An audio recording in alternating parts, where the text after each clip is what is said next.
भारत की खोज कैसे हुई? इस प्रश्न का उत्तर इतिहास के पन्नों में छुपा है, पर उसे एक कहानी की तरह सुनना कहीं अधिक रोमांचक है। यह कहानी है उन दिनों की जब दुनिया गोल है यह सिद्ध तो हो चुका था, पर महासागरों के पार क्या है यह रहस्य अभी भी अंधेरे में डूबा था। उस समय भारत सिर्फ एक नाम नहीं था, वह एक सपना था। सोने की चिड़िया कहलाने वाली भूमि, जहां मसाले हवा में खुशबू की तरह तैरते थे, जहां रेशम चांदनी जैसा चमकता था, जहां हीरे मोती मिट्टी में बिखरे रत्नों की तरह मिल जाते थे।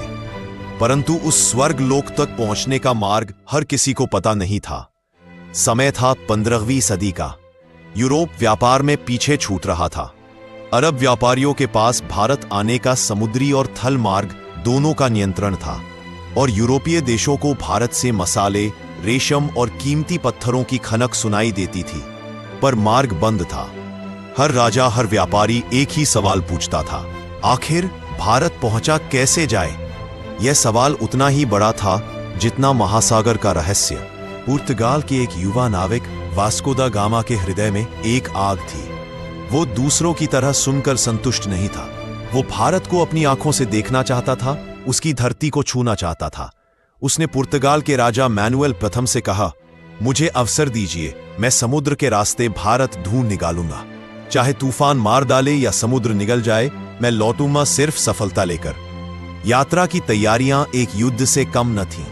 विशाल जहाज, लंबी रस्सियां, जलपात्र, सूखी खाने की चीजें और सबसे जरूरी धरती और सितारों को पढ़ने वाले नक्शे। पर वो नक्शा अधूरा था, मानो आधी दुनिया अब भी छुपी हुई हो। 8 जुलाई 1497 को जब सूरज उगते हुए समुद्र की लहरों पर सुनहरी किरणें बिखेर रहा था, वास्को दा गामा ने लिस्बन से अपने जहाजों को रवाना किया। लोग किनारों पर खड़े थे, कोई आंसू बहा रहा था, कोई गर्व से सीना तान रहा था, पर सभी की आंखों में एक ही सवाल तैर रहा था, क्या वो लौटेगा? समुद्र आसान नहीं था। जहाज तूफानों से टकराए, पाल फटे, अनेक नाविक बीमार पड़े। महीनों तक समुद्र ने जैसे मुंह बंद कर लिया। न जमीन दिखती थी, न दिशा का पता।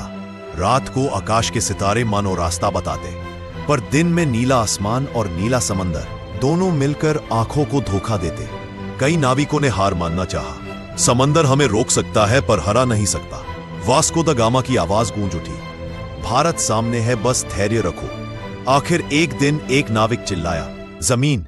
ये अफ्रीका का तट था, गुड होप की खाड़ी, जिसे नाविक मौत का रास्ता कहते थे। यहां समुद्र अपने सबसे खतरनाक रूप में सामने आता था, पर वे रुके नहीं। तूफान ने जहाजों को खिलौने की तरह उछाला, लहरों ने जहाज के तख्ते तोड़ दिए। कई नाविक समुद्र में समा गए, पर जहाज बच गया। अब यात्रा और आगे बढ़ी, और वे अफ्रीका के पूर्वी तट मोम्बासा और मलिंदी पहुंचे। वहीं उन्हें एक ऐसे नाविक से मदद मिली जो भारत का समुद्री मार्ग जानता था, जिसने उनकी आंखों में भारत की चमक देखी और कहा, हवा बदलेगी तो समुद्र खुद तुम्हें भारत पहुंचा देगा। कुछ ही समय बाद हिंद महासागर की तेज हवाओं ने उनके पाल फुलाए और जहाज नई गति से आगे बढ़ा।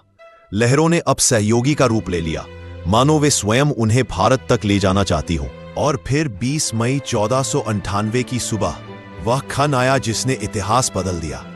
हवा में चंदन की खुशबू थी, तट पर नारियल के पेड़ लहरा रहे थे, दूर मंदिर की घंटियां बज रही थी। जहाजों के सामने पहली बार दिखाई दिया भारत का तट, कालीकट।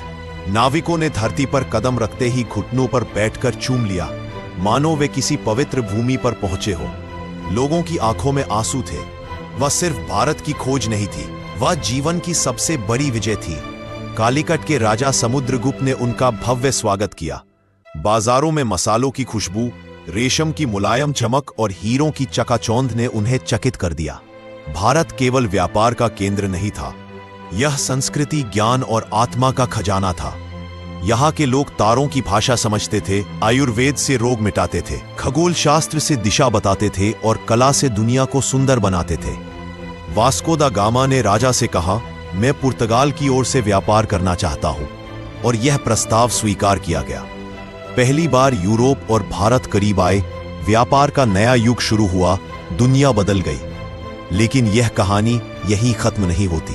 भारत की खोज ने न सिर्फ व्यापार का मार्ग खोला, बल्कि यूरोपीय शक्तियों को भारत की समृद्धि का पता चला।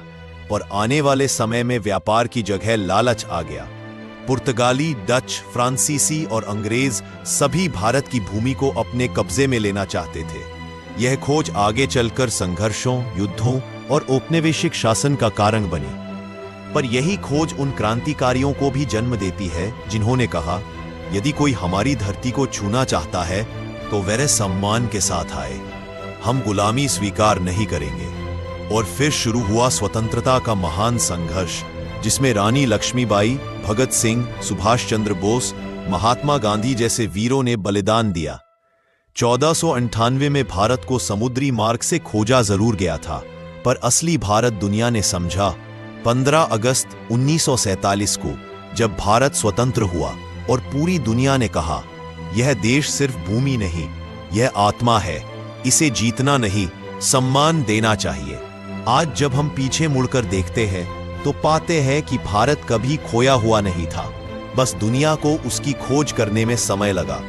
क्योंकि भारत कोई स्थान नहीं, भारत एक विचार है, और विचार कभी मिटते नहीं, वे हमेशा दुनिया को रोशनी दिखाते हैं। यही है भारत की खोज की कहानी। अगर आपको यह वीडियो पसंद आया हो तो इसे लाइक, शेयर और सब्सक्राइब करना बिल्कुल न भूलें। आपके एक एक लाइक और कमेंट से हमें नई ऊर्जा मिलती है और हम आपके लिए ऐसे ही शानदार इतिहास से जुड़े वीडियो लाते रहेंगे। नीचे कमेंट में जरूर बताइए कि अगला वीडियो आप किस विषय पर देखना चाहेंगे। आपके सुझाव हमारे लिए बहुत कीमती है। धन्यवाद।